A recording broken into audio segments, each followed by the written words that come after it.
it's not really surprising that the Republicans will believe any fake news story that's delivered to them anyway. Basically, they believe anything that comes from Faux, Newsmax, and OAN, which are basically fake news sites, and they'll believe anything from them.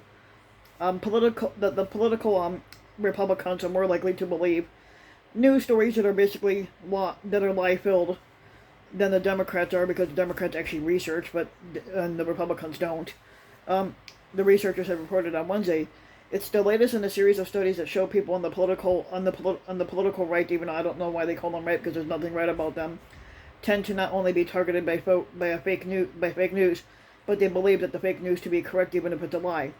The small but intensive study conducted by communication specialists Kelly Garrett and Robert Bond at Ohio State University, they show they show more engagement, but fake news stories tended to that are tended to support the beliefs that are held by the Republicans. But while the viral news stories that were also true tended to support beliefs held by the Democrats. It does not cover the pandemic period, though. The research team is running a similar study now, looking at pandemic information and disinformation. The idea that that the U.S. Republicans are uniquely uniquely likely to hold misperceptions, which is widespread, but they have not been systematically assessed. Bond and Garrett wrote in the journal Science Advances. They came up with a system for analyzing news and social media reports, and used social media monitoring service YouGov to bounce the headlines off of 1,200 volunteers who agreed to report their feelings about the reports between January and June of 2019. Every 2 weeks, we retrieved social media engagement data for 5,000 different news stories that had the most engagement in the past 7 days, they wrote. Each article was carefully fact-checked. They all had a connection to U.S. politics in some way, Garrett told CNN. People who identified as an independent politically were excluded from the panel. And Garrett and Bond tried to keep the same people on the panel from month to month for consistency. But consistent with other studies, we find that the American Republicans are more likely than Democrats to hold misperceptions, they wrote. The most viral stories tended to appeal stories tended to appeal to the Republicans that they found out. Just 10% were biased towards Democratic points of view. The topics were selected on the basis of social media engagement, suggesting that these are the very issues that Americans were most likely to encounter online. That they added, the analysts suggest that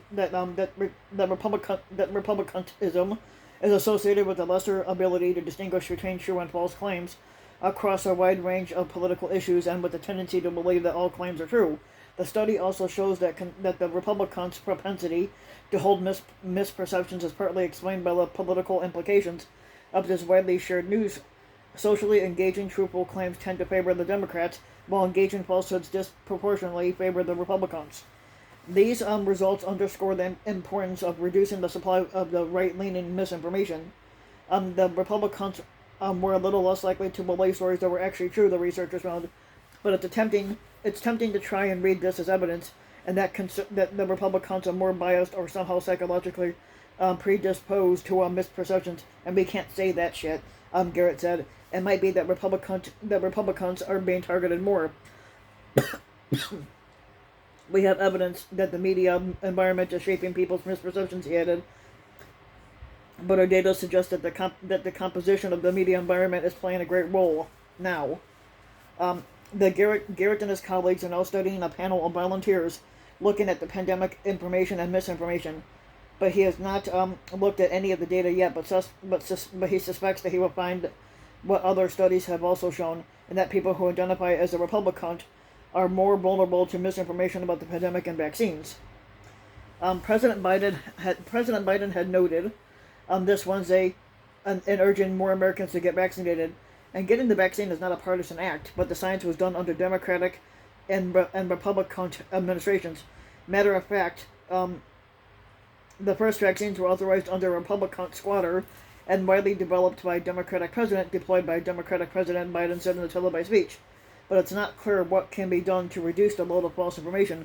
Although sometimes it's obvious that a report is a lie, often it appears people honestly believe the false information that they're spreading to be true, Garrett said. but social media companies have said that they are trying to do more to put the brakes on the spread of false information. And Garrett said that studies indicate that fact-checking works too, although not necessarily and not immediately. It's not that a single fact-checking message is going to move people en masse from one belief to another, he said, and that would be illogical anyway. But people are not likely to say that they're right and everything I felt before was wrong, Garrett said, but over time it starts to add up. Individuals can also make a difference with polite engagement. When you see someone online, it can feel like shouting into the wind to try and to try and introduce a fact check, Garrett said. But the scientific research suggests that challenging inaccuracies and speaking up when someone says something that isn't true can make a fucking difference. But yep.